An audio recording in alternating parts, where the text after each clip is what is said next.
I was sipping coffee in the lawyer's office when the door opened, and there he was, the man who had thrown me away, my father. His smile was thin, rehearsed. "You've grown into a fine young woman," he said, like we were long-lost friends, not strangers bound by blood and betrayal. I didn't answer. I let him talk.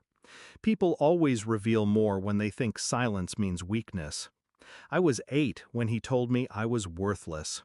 His words were sharp, like glass. "A girl is a burden," he spat, while my mother stared at the floor.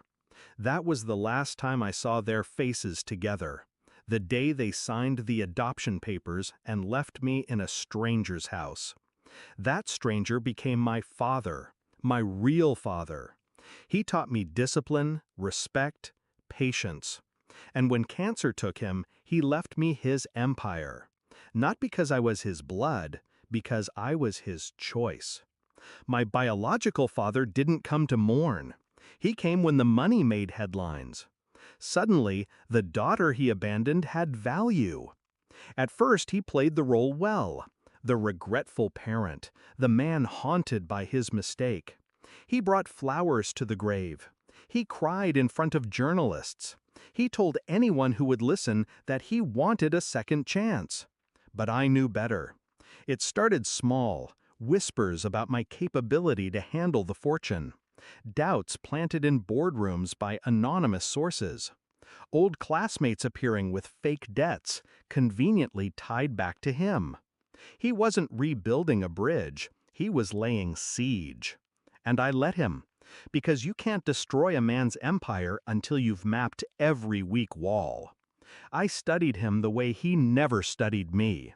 His new business was drowning in debt. His associates were sharks, circling, waiting for him to bleed. His name, once powerful, now rotted in backroom deals and broken promises. He didn't come back for me. He came back to use me, my fortune, my name, my credibility. So I gave him just enough rope to hang himself. I invited him into my world. Dinner at my penthouse. A seat beside me at charity galas. The cameras loved it. The prodigal father and the forgiving daughter. I let the story spread. Behind closed doors, I signed documents he didn't read. Transfers that looked like gifts. Partnerships that looked like trust. Every signature tied his failing businesses to my accounts. But the terms were mine. I was the creditor. He was the debtor. And he never noticed. By the time he realized, it was too late. He stormed into my office, face red, hands shaking. "You tricked me," he hissed. I stayed seated, calm. "No," I said. "I simply gave you what you wanted. You wanted access to my fortune. You have it.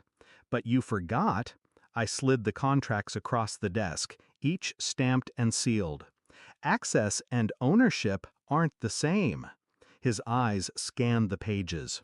Confusion first, then disbelief, then horror.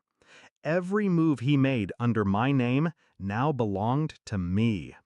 Every asset he had was collateral. He wasn't my conqueror. He was my pawn. The final blow came swiftly. The press, the same reporters he'd courted, turned on him. Fraud, exploitation, embezzlement. Words splashed across headlines with his picture underneath. I didn't have to lift a finger. He buried himself. I just handed him the shovel. The last time I saw him, he wasn't in a suit. He wasn't smiling. He was slumped in a chair across from me, smaller than I remembered. "You ruined me," he whispered. I leaned forward. "No. You ruined me when I was 8 years old. I just returned the favor." He had nothing left to say. Now the empire is mine, the fortune secure, his name erased. And when people ask me if I regret not forgiving him, I laugh quietly. Forgiveness is for equals. He was never my equal. I was 8 years old when he taught me I was worthless. I was 28 when I taught him what I was worth, and I made sure he never forgot it.